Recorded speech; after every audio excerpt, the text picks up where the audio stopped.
Hey everyone. Before I jump into this video, I just wanted to remind everybody that if you don't want to miss any of my content, then it's best to subscribe to me at Misandry today on Subscribestar, Gab, Minds, and BitChute.com. You see, on a good day, only half of my YouTube subscribers are ever notified when I publish a video. But on my other platforms, 100% of my subscribers are notified. Now, I expect that YouTube, Google, and Twitter will continue to shadow ban me and suppress my content. And with that in mind, the best way to support my work is to share it far and wide. Sharing videos that you like and support, not just mine, but all videos, is the best way to get around shadow bans and other Cadillac communist tools that big tech uses to suppress verifiable facts and commentary that runs counter to their communist narrative. With that out of the way, let's get started. Let's talk about the Center for the Analysis of the Radical Right, and more specifically, Dr. in air quotes, Miranda Christiu.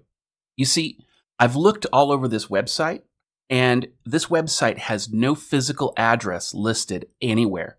They only exist on the internet. To me, this is a sign that something is not right. Now, for the purpose of this video, our focus is going to be on Dr. Miranda Christiu, and she apparently is an associate professor of sociology of education at the University of Cyprus, of course, in the country of Cyprus. Now, what is sociology of education? According to Wikipedia, it's the study of how public institutions and individual experiences affect education and its outcomes. In other words, it's bullshit word salad.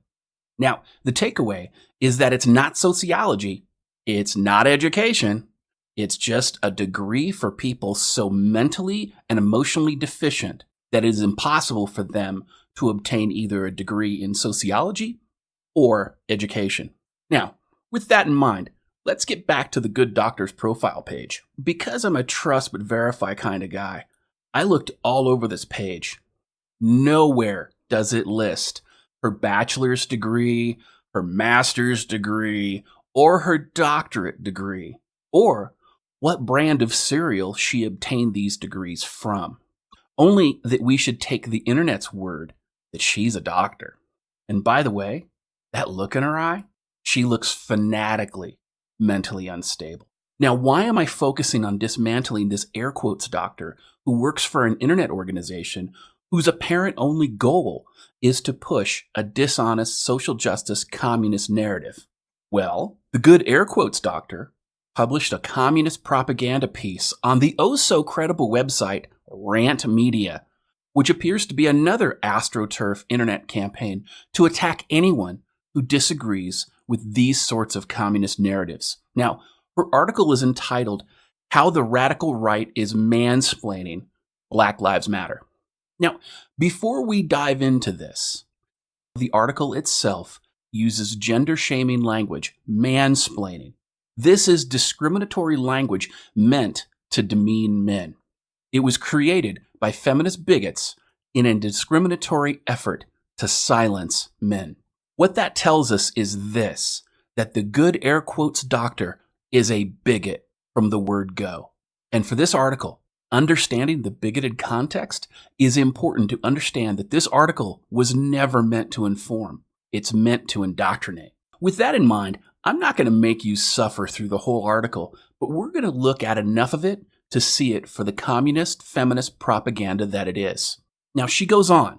Radical right misogynists are falsely claiming the root cause of the Black Lives Matter protests isn't racial injustice, but fatherless homes. Well, while this is not entirely the root cause of the protests, it's definitely one of them. I go into the negative impacts of fatherlessness in my book, The Feminist Lie, but let's address some of those issues here. Here's the text of a speech by former President Obama when he was the President of the United States, which by itself should debunk any false narrative of systemic racism against Black people in the United States that left-wing bigots pretend exist. Period. To be clear, if there was systemic racism in the United States, Black people would not be allowed to work for the government. They would not be allowed to work for college institutions or high schools or, K-12, any of those things. And if black people were not popular because of systemic racism, they would never get elected by white people to public office, whether at the local level or at the national level. Yet we have black politicians in every state around the country at all levels of government. We've even had a black president. This, by itself, should disprove systemic racism, and it should completely debunk this narrative as the lie it is. Now, don't get me wrong. There is systemic racism in the United States in 2020, but it's against white people. And we see it through cancel culture, mass censorship, and the many attacks against whites who publicly honor their heritage. Now, let's quote President Obama in pertinent part. Of all the rocks upon which we build our lives, we are reminded that family is the most important, and we are called to recognize and honor how critical every father is to that foundation. They are teachers and coaches. They are mentors and role models. They are examples of success and the men who constantly push us toward it. But if we are honest with ourselves, we'll admit that what too many fathers are also is missing. Missing from too many lives and too many homes. You and I know how true this is in the African American community. We know that more than half of all black children live in single-parent households, a number that is doubled since we were children. We know the statistics that children who grow up without a father are 5 times more likely to live in poverty and commit crime, 9 times more likely to drop out of schools, and 20 times more likely to end up in prison. With President Obama's words in mind, I gotta ask, is Obama lying about this? No, he's not. I researched this for my book, and I found it to be entirely accurate. Yet when a conservative or a white voice says these things, whether they're male or female, they are branded as liars. But this is one of the many hypocrisies of the left, of the social justice movement, and the communist feminist movement that supports them.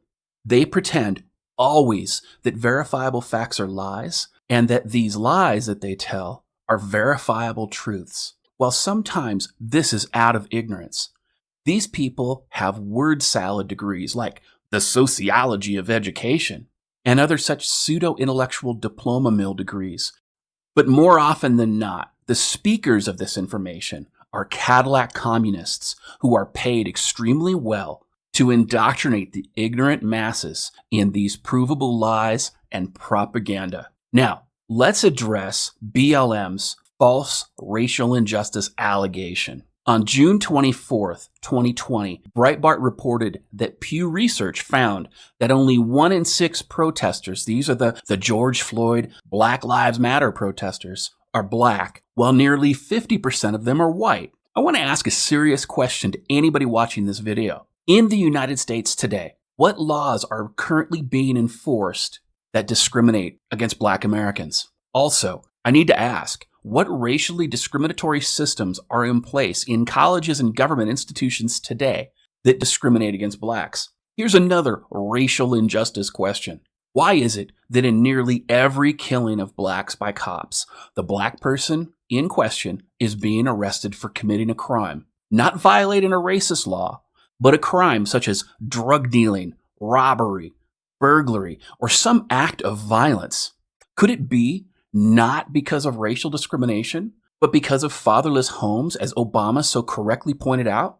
Fatherless homes were not created by racism, but they were created as a product of feminism. Black communities were the original canary in the coal mine for feminists who sought to destroy the American family. Now, why am I talking about racial injustice and Black Lives Matter? It's simple. The social justice movement and the Black Lives Matter movement are not, and never were, civil rights movements. They're communist Astroturf movements being used as a pretext to overthrow the United States government. Even the co-founder of Black Lives Matter, Jabba the Queen, pictured here, admits she's a trained Marxist. And let me tell you, if she was in a real communist country, she wouldn't be a part of the fat acceptance movement, because if she was, her fellow Marxists would eat her, because starvation is part and parcel to communist government. Now, knowing that Jabba the Queen is a Marxist, let's see how the Black Lives Matter movement promotes traditional American family values. The family values supported by Dr. Martin Luther King and former President Obama, according to the Black Lives Matter What We Believe page, their goal is to disrupt the Western prescribed nuclear family structure. In other words, they are enemies of the family. The thing that keeps black children out of prison. The reality is that no one who's experienced communism or socialism wants to live under it again. The Black Lives Matter movement is not about ending racial injustice, which was accomplished in the 1960s by Dr. Martin Luther King and others. It's about overthrowing the United States government and the Constitution on which it stands. It's about turning the United States into a communist, crime-ridden shithole and herald an era of suffering like what currently exists in left-wing cities around the country. This article is nothing but dishonest and easily debunkable communist and feminist propaganda meant to discriminate against men and promote racial division, written by a foreign agent with extremely dubious academic credentials working for a well-funded Astroturf communist organization that only exists on the internet to spread lies in their multi-generational campaign against the United States. You know, after reviewing this article and looking into this bigot, I seriously doubt she's an American citizen, especially since she's teaching in Cyprus. I doubt she's spent any real time on U.S. soil outside of any communist indoctrination bubble. She's just a paid, man-hating shill publishing articles that are likely ghost-written in order to promote a dishonest narrative. Man-hating communists like this should be called out wherever you find them as a civic service to the American Republic. Thank you for watching. I'm DDJ. And this Astroturf activism takedown is your dose of misandry today.